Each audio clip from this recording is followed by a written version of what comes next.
Welcome back to the Vintage Firearm series. Today I have another air gun. This is kind of an interesting one. I hope to get to it today because last time I tried to film it didn't go well. And the reason it didn't go well is, first of all, I had the wrong size pellets. I had 22 pellets instead of 177s. I didn't even know it was a 177. Until I went to load it up and I said, oh, don't have pellets. So then I come back after I filmed another video. I filmed this 22 here that is commonly known, well, it's Springfield 87A, and some people call it something to do with a gill or something like that because it looks like a fish inside. So we filmed that as a pinch hit as yesterday, but today we're going to go back and try to give this a run. Now, I did get the pellets and I tried them out and everything, and they worked. But it was not sighted in well at all. So I did an immediate change, both elevation and side by side. So basically, I didn't really fine tune it. So it's definitely going to be out. So, but it's closer. I mean, it wasn't even hardly hitting the target. So, and that's at about 75 feet. So let's go ahead and let's talk about what we have here. This is a Diana. A lot of people will know about this. This one, I believe, was made in '86. And they're very nice. They're made in Germany. A lot of people are very, very, very fond of them. The guy I bought it off, I bought a series of guns off him. He was thinning out some of his collection because he was older, like 85 or something. And he's a very cool dude. I'm going to go back and see him. I travel the country on business, so when I'm in the area, I drop in and see people, and I hope to do that with him in October. The scope is a Weaver, and it's a V-9, and this variant is made in the United States. I don't know exactly what year the scope is. I'm assuming it's either from '86, ballparking it. It might have come with the gun. I don't know. So we're going to have some fun today, hopefully. And we're going to get to shoot this, and we're going to see what we can do. So far, I've been impressed with just how far these pellets are effective. They really can compete to some level with a 22. Now, is a 22 going to outperform at distance? Absolutely. I don't think there's any question about that, nor would anybody question it. But you know, they are impressive, having said that. So for a one pump air gun, not bad. In any case, let's go ahead and we'll set up outside on the back porch, and we'll shoot at a target that's about 75 feet away. So I'll see you there. Okay, so here we go. I put up a fresh target down there. Like I said, I did not zero in. I think it might be kind of okay, but kind of lucky considering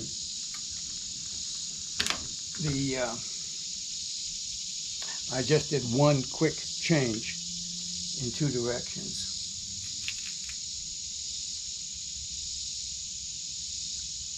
So we are going to load this puppy up. Now, I don't have much experience, almost none, with air rifles, so we'll just see how it goes.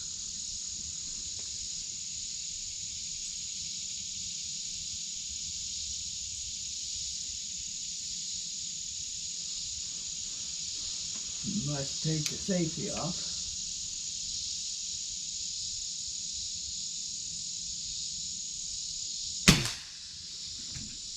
I think that one probably went a little high and to the right,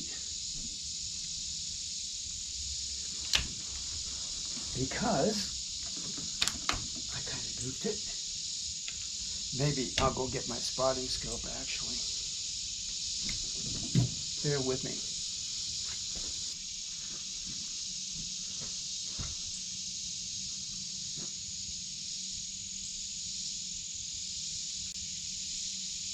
Okay. If I can find it. There we go. Okay, yeah, it's just out of the bullseye and slightly to the right, a little high and to the right. Okay, let's go ahead and give this another run.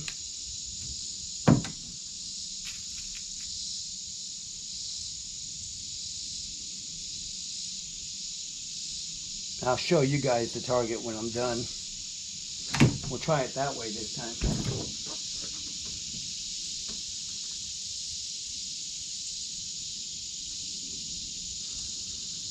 Take the safety off.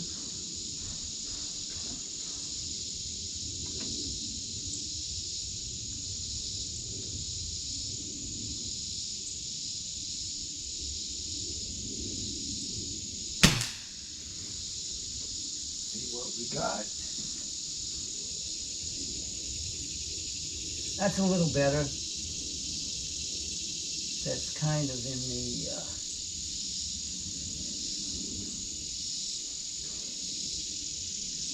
second ring, right in the middle of the second and the third. So we'll do 5.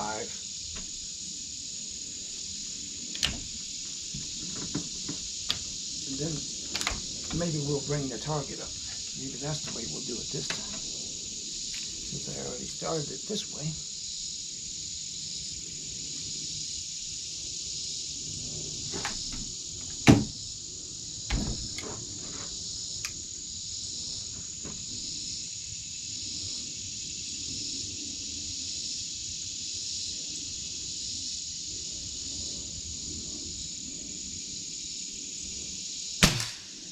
I've gone slightly to the left.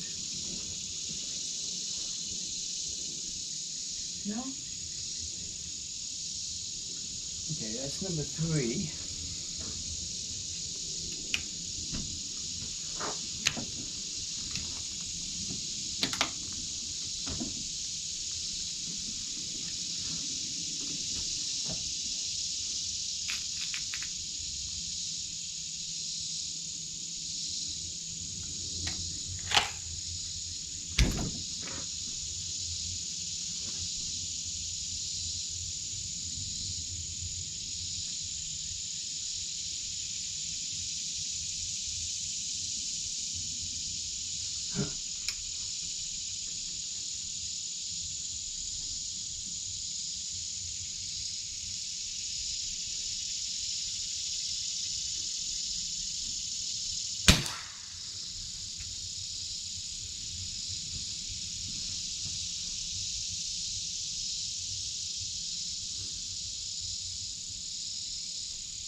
Well, I don't really know where that one went.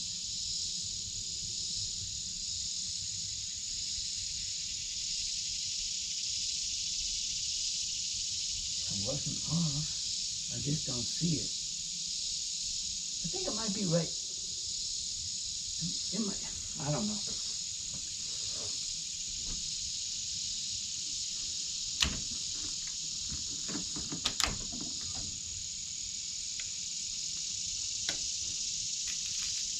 Maybe we'll shoot an extra one.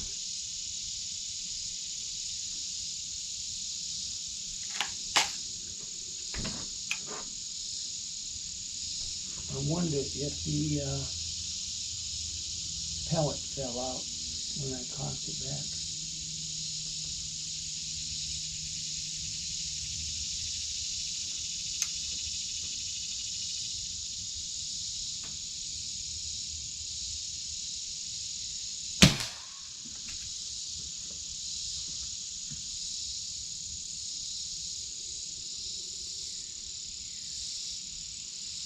Well,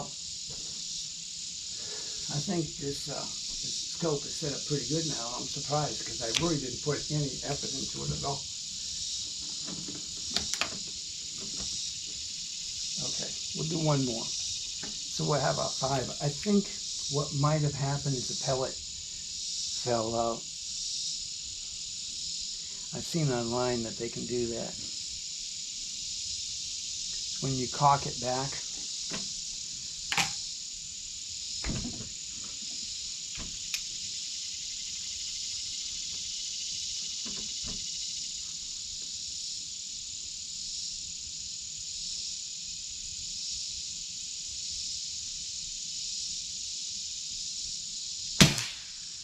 see what we got.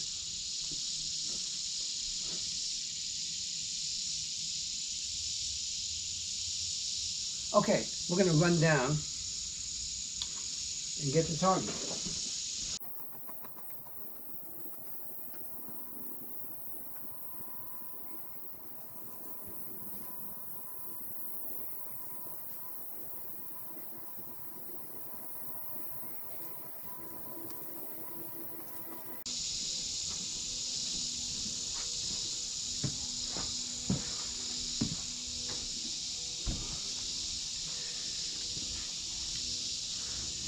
Okay, so that was the first one, and then they all came, you know, I think one of those was next, and down there, then bounced back. So I think if you discount that one, and of course the one that I think the pellet fell out, I'm looking on the ground for it. I'm pretty sure that's what happened to it. So I'll show you it inside. But so not too bad. I mean, at this point, I'm not going to readjust the scope because I really don't feel that I could do much better until I get more used to the gun. Then probably so. Let's head back.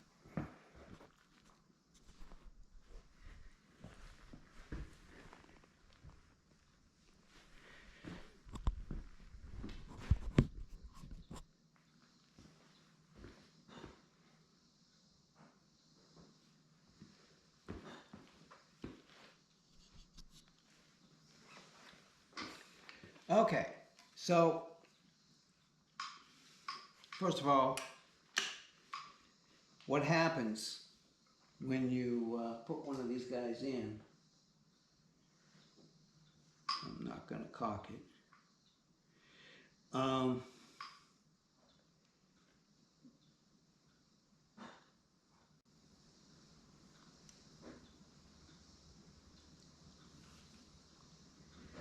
Is if you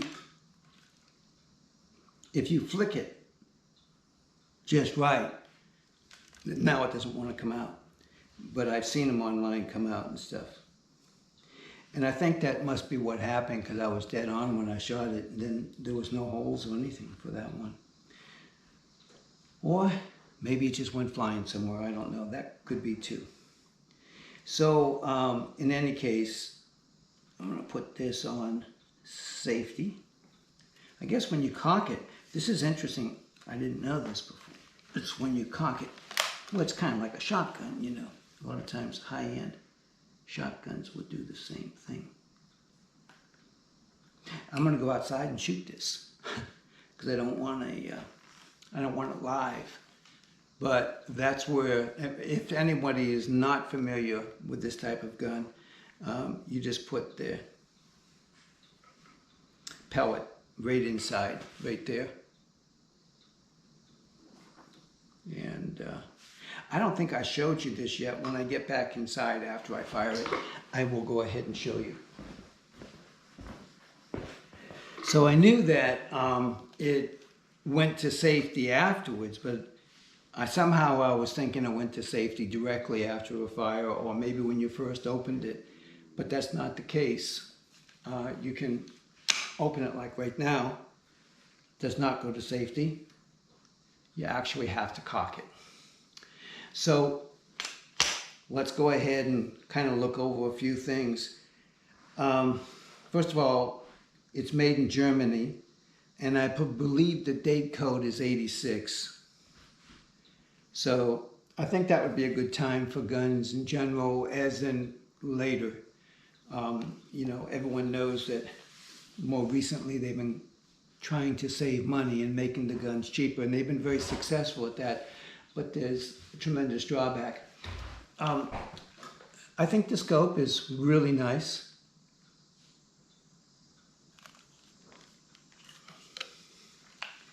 I've always been a fan of Weavers. This is of a good time. Your magnification is here in the back. So you can go from 6 magnification up until 9. So it's not going to be, you know, massive or anything. Oh, actually, you can go to, I didn't even see that. I had it at 6. You can go to 3. So 3 to 9, which is pretty good, actually. I'm going to put it back on 6, so I liked it there, I guess. And then for the number of feet on this one, it's kind of funny because it's got 50 over here, but you can't get it to 50. Here, let me see if I can show you that. I'm probably looking at it more now than I have.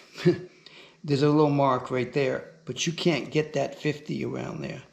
But there's 75, there's 100, 50 yards, 100 yards, 200 yards, 1,000 yards.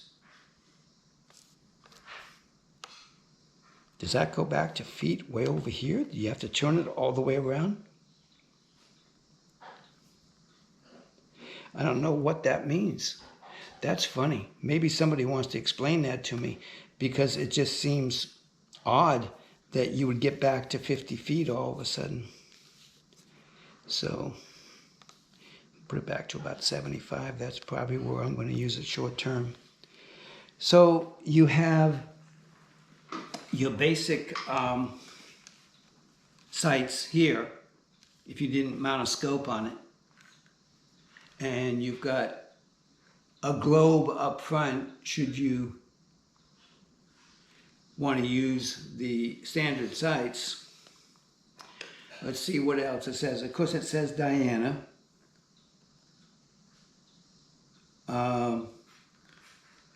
Says something below it too. Let's see if we can figure that out. Oh yeah, I read this before. Model, I think it's 34. Yeah, model 34. Very well known. I did look it up, and not until after I bought it. This is something I should have read earlier. Caliber 177. So I think that's pretty good. It's got a nice scope. Well, it looks like we had a little problem with the battery. So in any case, I think we're all pretty much just about finished anyway. So until tomorrow, I will look forward to seeing you, and also continuing our journey through the vintage firearms. And thank you so much for dropping by. It's always good to hear from people. If you want to leave a comment, thank you so much. Bye-bye.